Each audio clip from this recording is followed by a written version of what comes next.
What's up? I'm Danny, and this is Southern California Comics Weekly Video Update.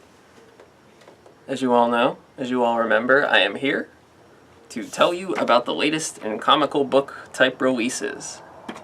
Lots of stuff came out this week. Nothing like earth-shattering, but some interesting stuff. It's one of the cool things about this kind of week where like no event comic came out is I could just tell you about some stuff that came out. Just, something you might want to check out. First of all, we have Galaxy Quest: The Journey Continues numero uno. This is, y'all remember Galaxy Quest, right? It's like Star Trek, but like the Star Trek actors get sucked up in the space to do Star Trek stuff, even though they're just actors. Kind of a fun parody type movie. It's pretty beloved, I think. People still like it? I don't know. It's from like the 90s, early 2000s, but IDW has the license, and they're giving us the continuing adventures of the Galaxy Quest. It's written by Eric Burnham, I think is his name. Eric Burnham, who did the Ghostbusters comics, sort of in the same vein, so bound to be fun. Good lord, what is that? That is a motorcycle.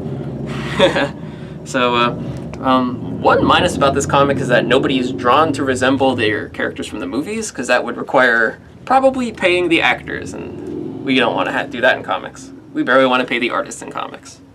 So, yeah, Galaxy Quest. If you were a fan, pick this up. Should be worth your money. More licensed IDW comics. Another surprising one, Millennium.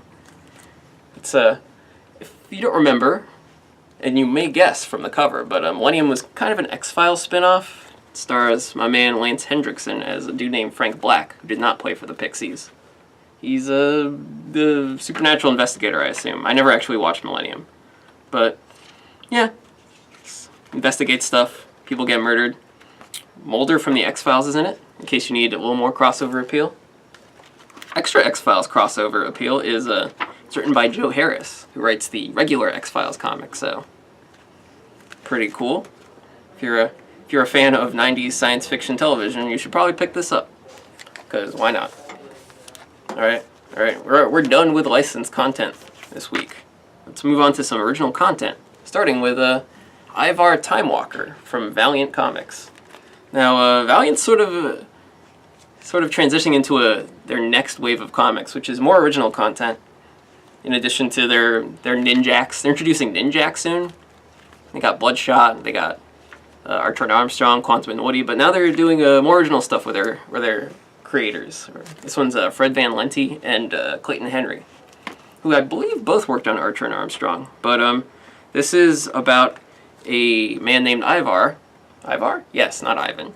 Who is part of a long line of legendary adventurers, and as you may guess from the title, he travels through time, has adventures. There's a big spaceship. I'm going to show you the big spaceship. Pretty cool. Big spaceship. There's a fun time travel panel in here. Bloodshot shows up. Is that his name? Ninja guy? Red dot on his head? Yeah. Fun time travel. Every panel is like a different era that they're sort of traveling through.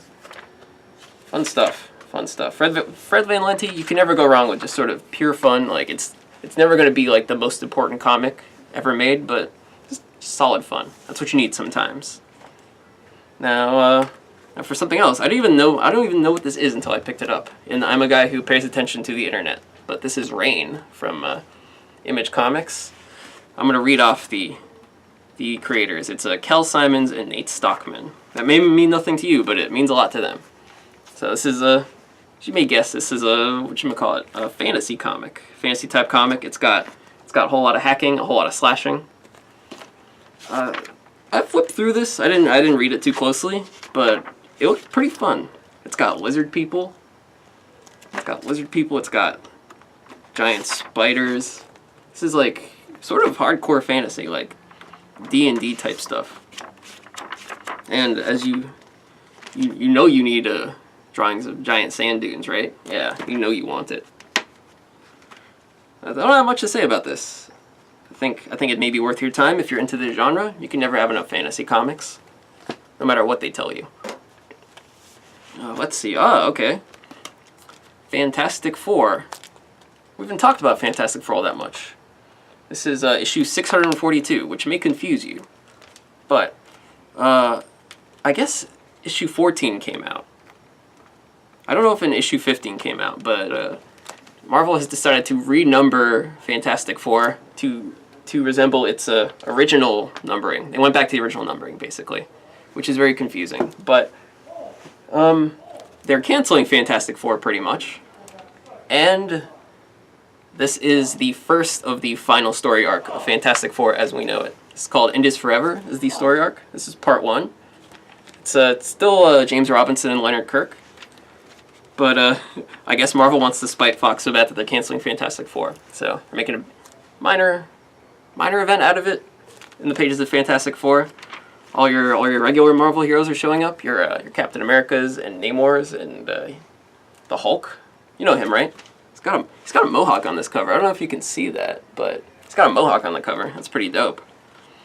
I like the idea of, it's not smart of Bruce Banner to have a different hairstyle, because you can tell, like, oh, the guy with the mohawk turned into the big guy with the mohawk. But I'll allow it. I like fun. I just remembered this issue has a shocking reveal at the end, but it's not really a super shocker. It's not like somebody gets killed off. It's just a character you don't expect shows up to become a major player in this story arc, which is kind of funny. So come by and check it out, and you'll see what I mean. Because you'll be like, what? Him? You'll be like Jason Bateman in Arrested Development whenever he sees Ant. Her? Yeah. Fantastic Four. It still exists, but for a very limited time. Now, my big pick of the week is going to be surprising, because we have literally never talked about it before. But, Crossed. What? We're talking about Crossed now?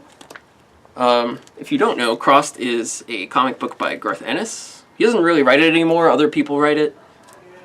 It's basically, Garth Ennis wanted to make fun of The Walking Dead and get super extreme with it, so, like, it's about a virus that when it takes over you, it gets like a red cross across your face, and you just act out your worst carnal desires, just murdering and all sorts of adult themes. It's a pretty gross read, and it's really good when Garth Ennis writes it, because, I don't know, he's better at doing gross stuff and making it matter than anyone else. Everyone has kind of fun doing gross stuff with it, but Garth Ennis was the best. Here's what's crazy. This is by Alan Moore, of Watchmen fame, of From Hell fame, of 1963, of League of Extraordinary Gentlemen, V for Vendetta, all that stuff. He is doing a Crossed series called Crossed Plus 100, which is the first time he's done a non-original work first time he's done for-hire work in a really, really long time, which is really surprising and completely unexpected, but it's pretty cool so far. This is issue number 2 of Crossed Plus 100. It takes place 100 years later after the events of whatever's going on in Crossed. Doesn't matter. 100 years later, Alan Moore just sort of doing a science fiction comic disguised as a horror comic, disguised as basically, let's call it a zombie comic for all intents and purposes. But it's really interesting. He plays with language. Like 100 years from now in this comic, people talk differently. Slang's a little different. Like the syntax is different. Alan Moore's, I don't know if it's his A game, but it's more interesting than you would expect. And I think it's really worth reading. This is issue number 2. We have issue number 1 as well, so you should check it out, especially if you're a fan of Alan Moore. If you're a fan of gross stuff, you should definitely check it out. If you're not a fan of gross stuff, probably don't read this, but read it. Alright, got a couple more minutes. I'm going to tell you the other things I picked up this week. Not a whole lot to talk about, just want to run through them. She-Hulk number 11. Almost ending. One of my favorite books. Sad it's ending, but I'm glad to keep on with it. Winter Soldier number 4. I think we just got number 3 last week, due to probably diamond problems, if I could guess. But number 4 is out. It's a really good, weird, spacey comic. It's got the guy from the Captain America movie. I like it a lot. It's weird, fear agent-y type stuff, but not really. If you like Grant Morrison, you'll like that. Wicked and Divine, the special Daft Punk issue, apparently. I'm super stoked. Gods as Rock Stars. Young Gods as Rock Stars. You only live 2 years. Really fun read. Kieran Gillen, Jamie McKelvey. Love it. Lumberjanes. Love this book. It is adorable. It is cute. It is fun. It's for all ages. Girls, boys, everyone should read this too. Everyone should read comics, but you already know that because you're watching this video, and why wouldn't you be interested in comics if you're watching this video? Anyway, what are we doing? Oh, second segment. I forgot. No, I didn't. Hey, what's up? I'm back for the second segment, and big Marvel Comics news this week. Their big Secret Wars crossover in a few months is going to collide the regular Marvel Universe and the Ultimate Marvel Universe. People are considering it a reboot. Marvel's kind of vague about it. They're like, the Marvel Universe as you know it will never be the same. As you know it, the Marvel Universe is over, and as you know it, etc., etc. I feel like talking about Marvel events, if that's cool with you guys. Too bad if it isn't, because this is not a democratic process, unfortunately. Most accessible comics crossover of the last, 15 years is probably Civil War. It's Captain America versus Iron Man. It was very popular. It made mainstream national news. Just superheroes duking it out. They came up with a good story for it. I think it's a solid read. I haven't read it in a really long time. I stand by it. A lot of people don't, but it's controversial. They're kind of, sort of, vaguely making a movie about it in Captain America 3. So there's that. It's a solid book. It's probably one of the best. It kind of kickstarted the modern era of crossovers, where crossover happens. It's a big event, and then it defines the next year of stories for everyone until the next crossover. So the crossovers kind of feed into each other. That's how we got Secret Invasion. It's a Brian Bendis, Lionel Yu.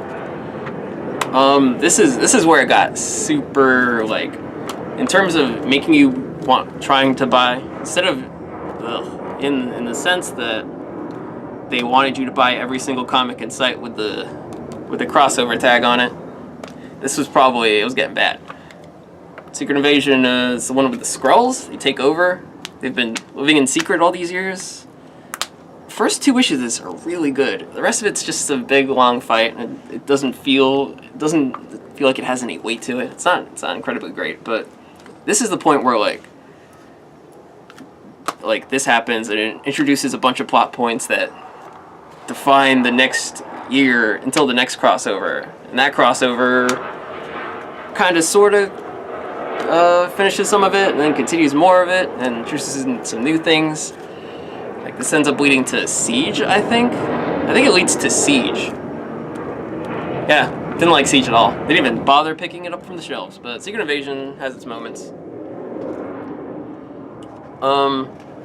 Let's see. I'm gonna talk about the classics. I'm gonna talk about the one I like the most. It's my favorite, Infinity Gauntlet. This trade has 6 issues. This is all you need. There's a couple tie-ins, but you don't need them at all. Thanos gets the gems. He wreaks havoc. Superheroes team up to stop him. They get beaten up. They get wrecked. Oh, this is my favorite. This is my favorite fight comic. This is it's by Jim Starlin and George Perez and Ron Lim, and the art is bananas in the way that Jim Starlin comics always are. Yep, he just straight up wrecking the remaining superheroes, and it's so great. It's my favorite. Everyone should read this if they love superhero comics. They should buy it. Come to the shop and buy it because it's great. With the more recent crossovers, I forgot to grab Original Sin, but that's probably my favorite as of late. Infinity is pretty interesting. This trade is super duper thick because it has all the stuff you need to read that pertains to the main story. It's Infinity 1 through 6. It's the New Avengers, the Avengers tie-in issues, all by Jonathan Hickman. Interesting stuff. Pretty solid. I didn't like it when I read it in single issues because I didn't read the Avengers tie-in issues, and so it didn't make any sense to me. But I've been reading through all of the Jonathan Hickman Avengers run, and this is one of the main parts of it. This is the first big story of it, so it reads a little better like that. But I imagine it also reads just fine as this incredibly thick hardcover, which is $1 million, I bet. Which is a terrible way to sell a comic, but hey, it's worth reading if you're into it. Pretty cool. Not as good as Infinity Gauntlet, because nothing is better than Infinity Gauntlet. Literally nothing. It's my fave. That's it for me. Crossovers. They exist, and there are a lot of them. These are pretty interesting, I guess. No, they're totally interesting. Anyway, I'm done. I'll see you next week, if that's okay. And even if it isn't, I'll still be here. Because I like to remain consistent. So, bye.